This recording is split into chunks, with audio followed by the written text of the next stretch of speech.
여러분 안녕하십니까? 아침의 광장 박은정입니다. 윤석열 대통령이 어제 용산 대통령실 청사에서 취임 100일 기자회견을 열었습니다. 그동안의 소회와 향후 전국 운영 방안 등을 밝혔는데요. 54분 동안 진행된 기자회견에서 지방이나 균형 발전 관련 성과나 목표는 언급되지 않아서 윤석열 정부가 지방을 외면하고 있다는 지적이 나오고 있습니다. 이에 대해서 대통령실은 기자회견에서 직접적인 지방이나 균형 발전 관련 언급은 없었지만 언급된 정책들의 지방 관련 내용이 녹아 있었다고 해명을 했는데요. 다음 달 국가균형발전 국정과제와 정책을 총괄하는 지방시대위원회가 출범합니다. 전문가들은 위원회가 제 역할을 하려면 실질적인 권한을 가져야 한다고 조언하는데요. 지방시대를 열겠다고 강조해온 윤석열 정부, 국민과의 약속을 지킬 의지와 방안을 보여주길 기대해봅니다. 8월 18일 목요일 아침의 광장, 먼저 이 시각 교통 상황과 날씨 듣겠습니다. 김현지 리포터. 네, 먼저 고속도로 정보입니다.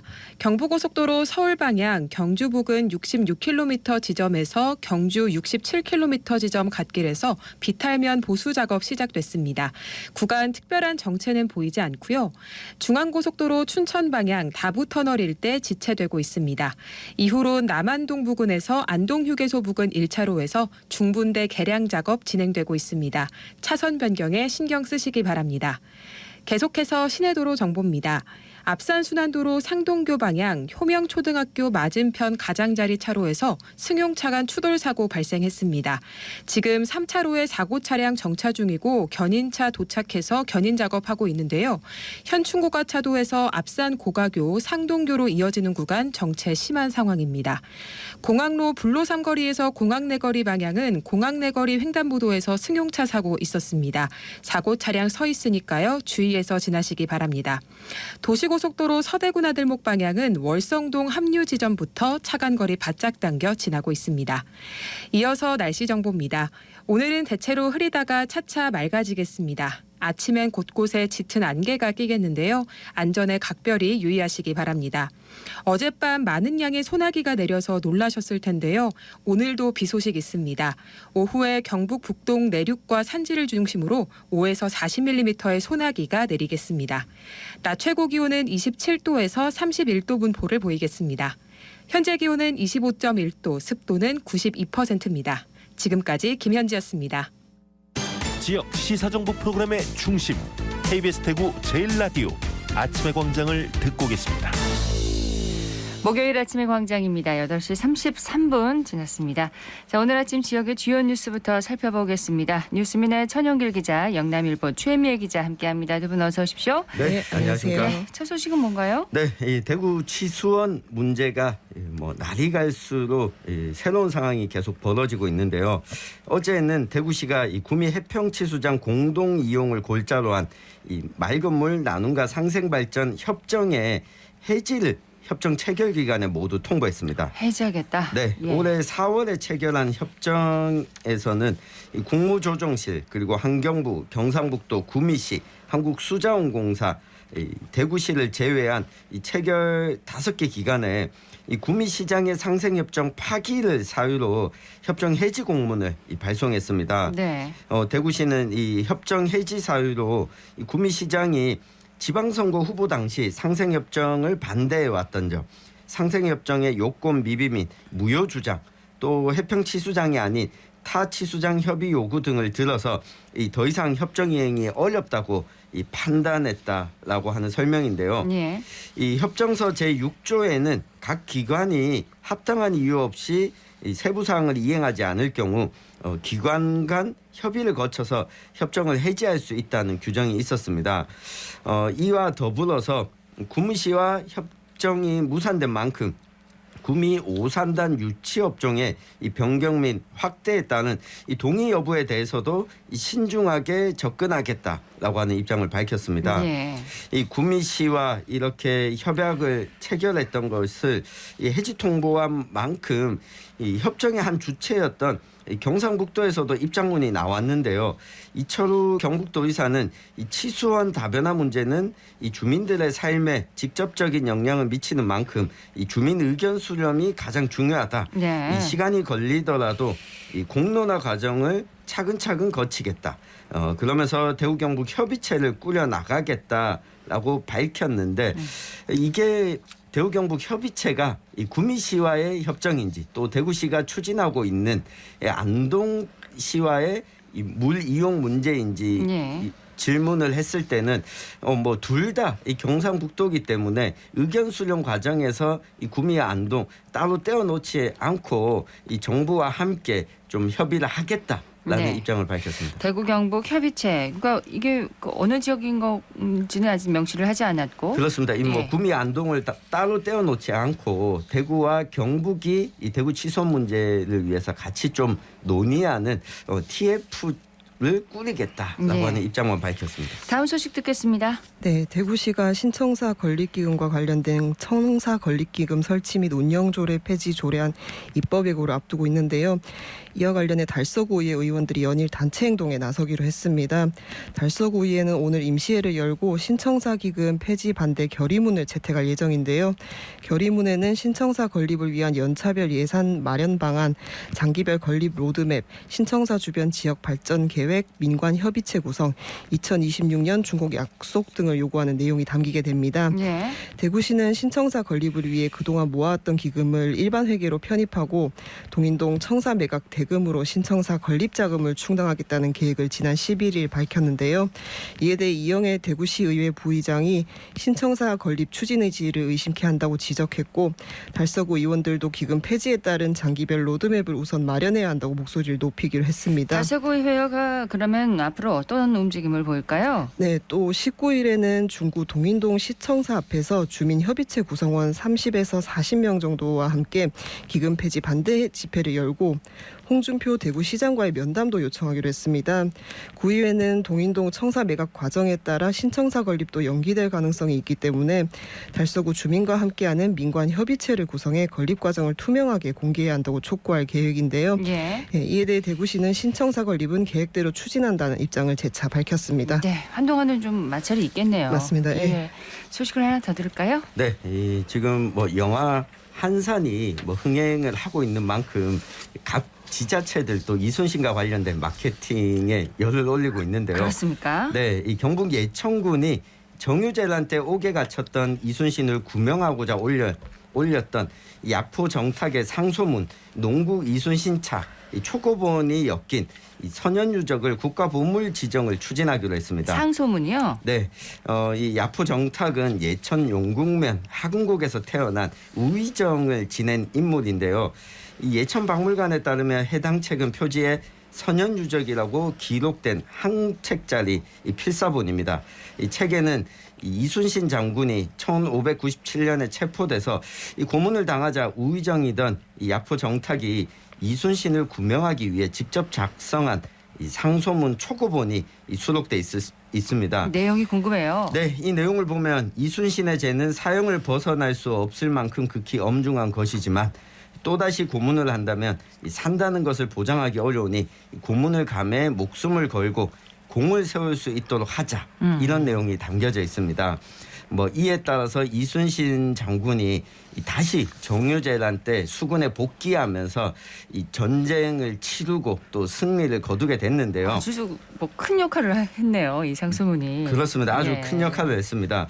오는 10월에 이 예천박물관은 전쟁기념관에서 개최하는 임진왜란 430주년 기획전의 전시에서 일반인들이 이 상소문을 볼 수 있도록 할 예정이라고 합니다. 국가 보물로 지정될지 한번 지켜봐야겠네요. 기대해봅니다. 네, 기대를 좀 해보겠습니다. 네, 지역 소식 여기까지 듣고요. 이슈 토크로 넘어가겠습니다. 오늘 짚어볼 이슈는 뭔가요? 네, 지난 2020년 벌써 한참 전인 것 같은데 이 코로나19 1차 대유행 당시 이 교인 명단을 누락하는 등 이 방역을 방해한 혐의로 기소됐던 신천지 간부들이 대법원에서 무죄를 확정받았습니다. 네. 이 대법원이 또 파기환송시킨 이 구미 3세 여아 사망 사건은 이 대구지방법원이 유전자 감정을 다시 실시하고 이 관련된 증인들을 재차 신문할 것을 요청하는 등 이 원점으로 돌아갔는데 최근 지역에서 관심을 모은 이 재판 내용 한번 살펴보겠습니다. 이 내용들은 다 이제 귀에 좀 익숙하실 그런 내용일 것 같습니다. 네. 신천지 방역 방해 관련 건부터 좀 살펴볼게요. 이 사건은 2020년 2월에 코로나19 1차 대유행기로 거슬러 올라갑니다. 네, 당시 신천지 대구교회 교인이던 코로나19 31번 확진자가 슈퍼 전파자로 알려지면서 대구 지역에 감염자가 대구 지역에 감염자가 폭증했습니다. 정부는 신천지를 주요 감염 경로로 지목하면서 역학조사를 위해 교인 명단을 요구했는데요. 대구 다대오 집화장 A씨와 간부들은 신천지에 대한 사회적 비난이 거센 상황을 고려해 공무원과 의료인, 전문직 등 특수직군 133명 등 492명을 제외한 9,293명의 교인 명단을 제출했습니다. 그렇습니다. A씨를 포함한 신천지 간부 8명은 방역당국의 역학조사를 방해한 혐의로 재판에 넘겨졌습니다. 자, 코로나19 유행 초기에 이 신천지 교인들을 중심으로 다수의 확진자가 발생한 만큼 이 방역 방해 혐의가 유죄로 인정될지 관심이 참 많이 모아졌었는데 네. 대법원에서 최종 무죄 판결이 났습니다. 이유가 뭔가요? 네, 이 쟁점은 신천지 측이 교인 명단을 제대로 제출하지 않은 것이 이 감염병 예방법이 금지하는 역학조사 방해에 해당하는지로 좀 집중이 됐습니다. 예. 이 무죄를 선고한 원심이 최종 확정됐는데 이 이유를 살펴보면 방역당국의 교인 명단 제출 요구가 감염병 예방법에서 정한 역학조사가 아니라고 판단했기 때문입니다.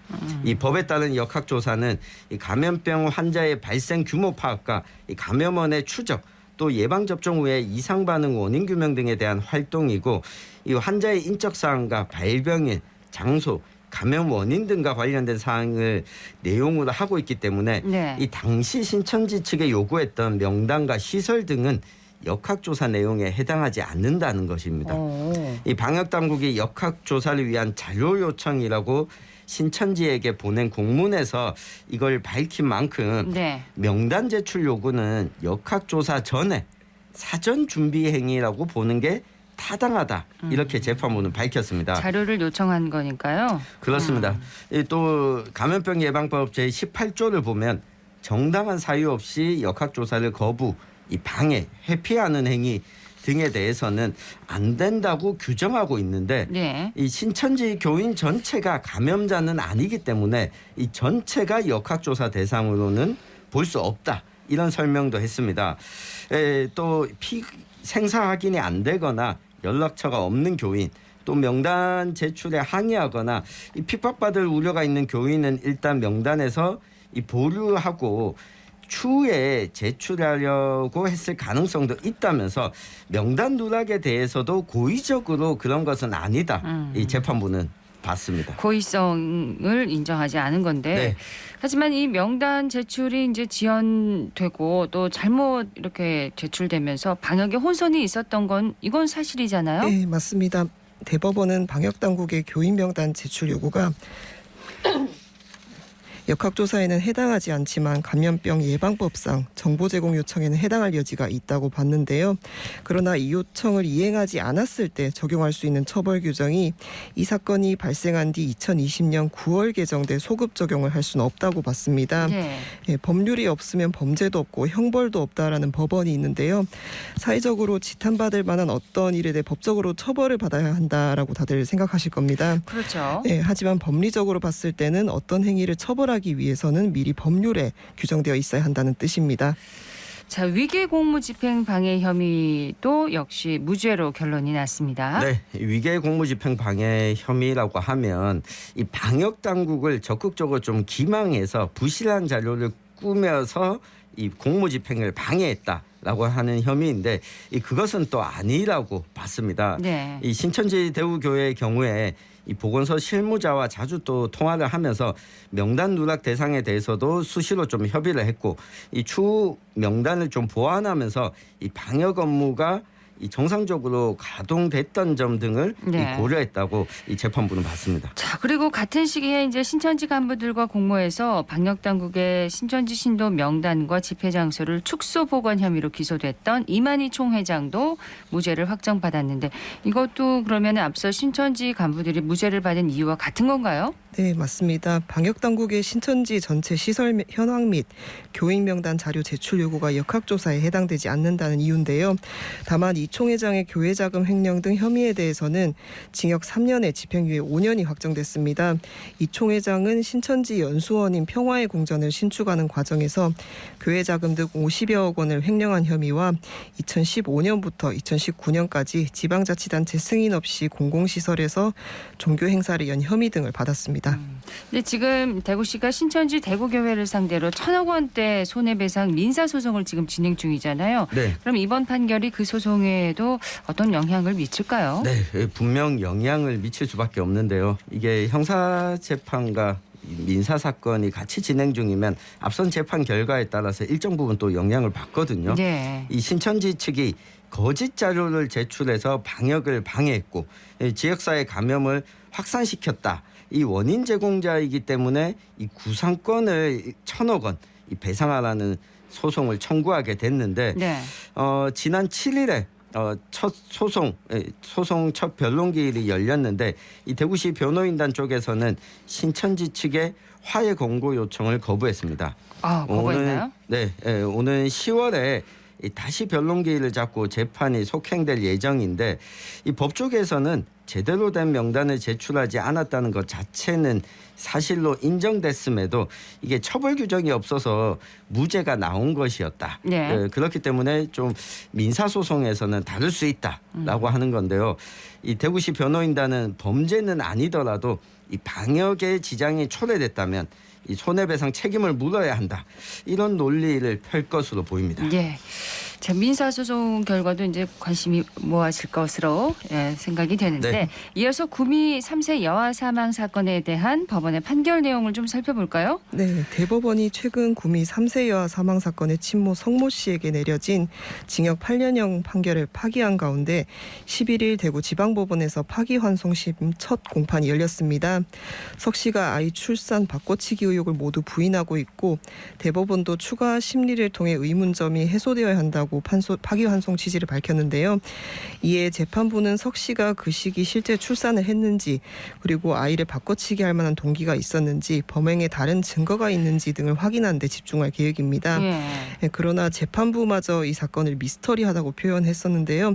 그만큼 사건의 진상을 밝히기는 쉽지 않을 것으로 전망됩니다. 이게 그러면 처음부터 다시 이제 하나하나 다 살펴본다는 얘기인가요? 네, 이 원점으로 되돌아갔는데요. 이 재판부는 이 세상을 떠난 A 양이 태어난 지난 2018년 초에 석 씨가 출산을 한 적이 있는지부터 짚어보기로 했습니다. 네. 이 검찰은 하필 그 기간에 석 씨가 왜 회사를 쉬었는지 확인하기 위해서 회사 동료들을 증인으로 또 신청할 예정인데요.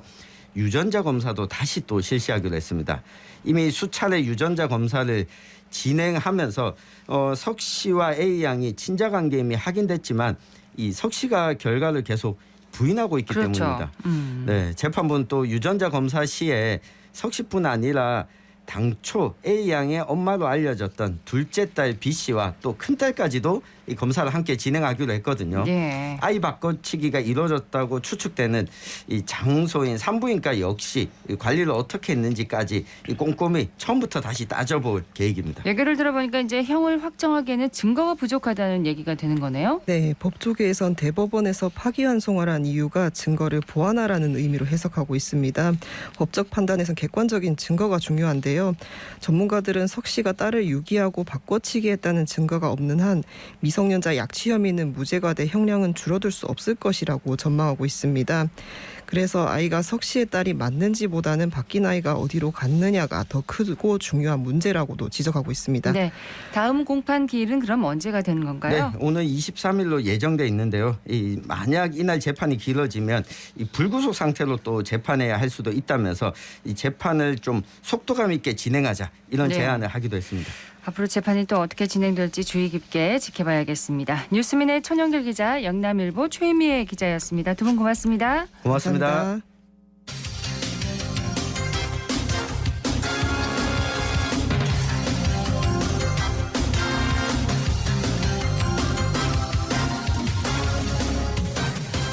목요일 아침의 광장 함께하고 계십니다. 8시 50분을 향하고 있습니다. 대구 양령시는 너무 유명하죠. 대구 양령시에는 한방과 관련된 다양한 체험을 할 수 있는 한방 의료 체험타운이 있습니다. 서유리 리포터가 현장을 다녀왔다고요. 어서 오세요. 네, 안녕하세요. 대구 양령시에 위치한 한방의료 체험타운은 우리나라의 한방을 대표하는 대구 양령시를 활성화하고요. 또 한의학의 우수성을 널리 알리기 위해서 만들어졌습니다. 총 7층 규모의 건물 중에서 4층에서부터 6층까지는 다양한 체험을 하고 강좌도 들을 수 있는데요. 먼저 방학을 맞아 열린 어린이 한의사 체험 현장 소리를 듣고 체험 어린이들의 이야기도 들어보겠습니다.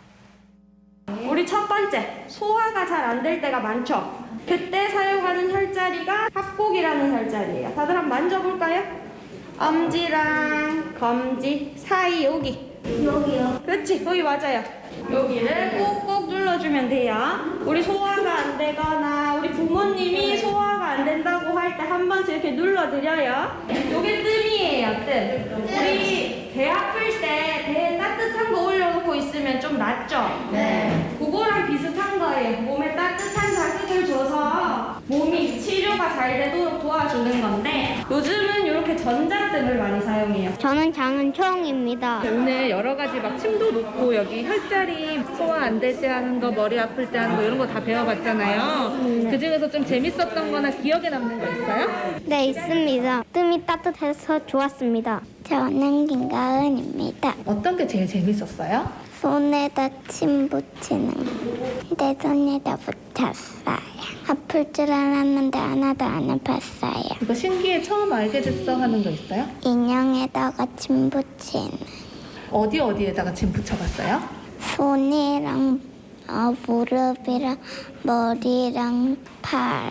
침 붙인 거 중에서 여기 팔에 붙인 거는 어디에 좋은 거예요? 배 아플 때. 저는 김세연입니다. 씻고 싶어서 무릎을 만져줄 거예요. 우리 어린이들 생활에 잘 적용할 것 같습니다. 한의원에서 자주 쓰는 치료법, 이 침이나 뭐 뜸 같은 걸 배워보고 또 직접 이 실습도 해봤네요. 네, 맞습니다. 이 어린이들은 본인의 몸에 스티커 침을 붙이거나 사람을 본따서 만든 도인에 전자뜸을 놓는 등 이 프로그램에 적극적으로 참여를 하는 모습이었는데요. 이어서 한방의료 체험타운에 파견 나온 최지영 한의사를 만나봤습니다. 수업 이야기 들어보시죠. 어린 친구들이다 보니까 애초에 한의원에 가보지 않은 친구들도 많고 침이나 부항, 뜸 같은 거를 접해보지 못한 아이들이 많은 것 같아서 그냥 한 번씩 체험해보는 거 위주로 진행을 했습니다. 사실 저도 어린이를 대상으로 수업 같은 걸 하는 건 처음이라서 어떻게 해야 될지에 대해 걱정이 되게 많았었는데요. 생각보다 어린이들이 참여도도 높고 침이나 부항, 뜸을 흥미로워해줘서 그나마 쉽게 진행을 할 수 있었던 것 같습니다.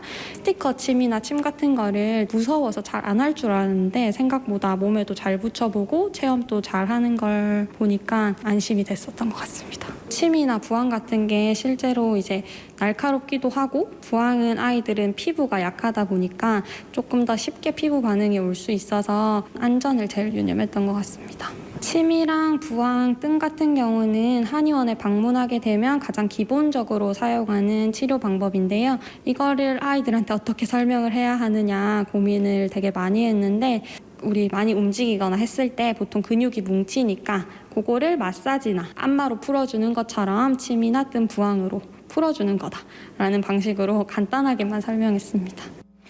어린이들이 이제 한의사라는 직업을 좀 뭐 짧게나마 이렇게 체험해 볼 수 있어서 아주 좋은 기회가 됐겠는데 이 프로그램 외에도 이 체험타운 내에서 볼거리가 정말 많잖아요. 네, 맞습니다. 6층에는 조교 체험장이 있고요. 또 5층은 한방의료 뷰티 체험장이 있어서 네일아트와 팩하기, 또 경혈 지압 침대 이용과 건강 상담까지 가능하다고 합니다. 네. 또 4층에는 홍보 체험관이 있는데요. 사상 체질과 손지압 부위 등을 알아볼 수 있고 또 지역 업체에서 생산한 한방과 뷰티 관련 제품을 구매할 수 있는 공간도 마련돼 있습니다.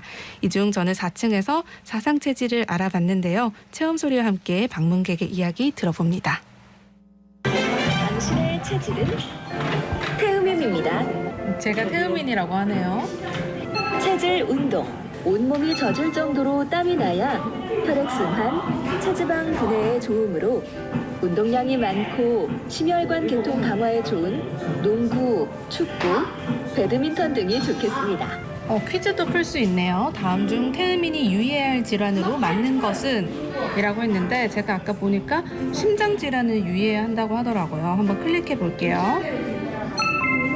정답이네요. 8살, 6살 애기 엄마 양윤정입니다. 아이들이 직접 이제 눈으로 보고 손으로 만져보고 하면서 다양하게 인지 능력이나 아니면 자기 체질 같은 걸 볼 수 있는 건 좋았는데 한의사가 직접 VR로 뭐 이렇게 하는 역할들에 대해 체험할 때는 아이들이 보는 시야보다 넓은 화면이라서 아이들이 좀 더 쉽게 할 수 있게 자세하게 설명을 해주시고 시야도 좀 확보를 해주시면 좋지 않을까 그런 생각을 했습니다. 저도 처음이라서 제가 몰랐던 것들을 조금 알 수 있어가지고 도움이 됐고요. 본인의 체질이나 신체적인 특징이나 이런 것들을 좀 더 쉽게 이해할 수 있는 그런 프로그램들이어서 조금 고학년 아이들이 오면 더 많이 도움이 될 것 같다는 생각을 했습니다. 한방의료 체험타운에서는 8월 27일까지 매주 토요일 오전에 어린이 한의사 체험이 계속될 예정이고요. 기타 프로그램은 상서울 진행될 예정입니다. 지금도 그러면 신청이 가능한 건가요? 인기 프로그램이라서 아쉽게도 신청은 마감이 됐고요. 제가 보니까 어린이들도 좋아했지만 부모님들이 더 뿌듯해하시는 것 같더라고요. 그렇군요. 네, 내년부터는 뷰티 부분의 콘텐츠도 보강해서 한방과 뷰티를 동시에 즐길 수 있는 복합 체험 공간으로 거듭날 예정이라고 하니까요. 앞으로도 더 기대를 해봐도 좋을 것 같습니다. 서유리 리포터 잘 들었습니다. 네, 고맙습니다. 오늘 대구 경북 지역은 구름 많은 가운데 경북 북동 내륙과 산지에는 낮에 돌풍과 천둥, 번개를 동반한 5에서 40mm의 소나기가 내리겠습니다. 낮 기온은 27도에서 31도 분포로 어제와 비슷하겠고요. 대기 확산이 원활해서 미세먼지 농도 보통에서 좋음 수준을 보이겠습니다. 당분간 대구의 한낮 기온이 33도 안팎으로 무더운 날씨가 계속되겠고요. 토요일에 또 한 차례 비 소식이 있습니다. 아침의 광장 목요일 순서 여기까지입니다. 박은정이었습니다. 고맙습니다.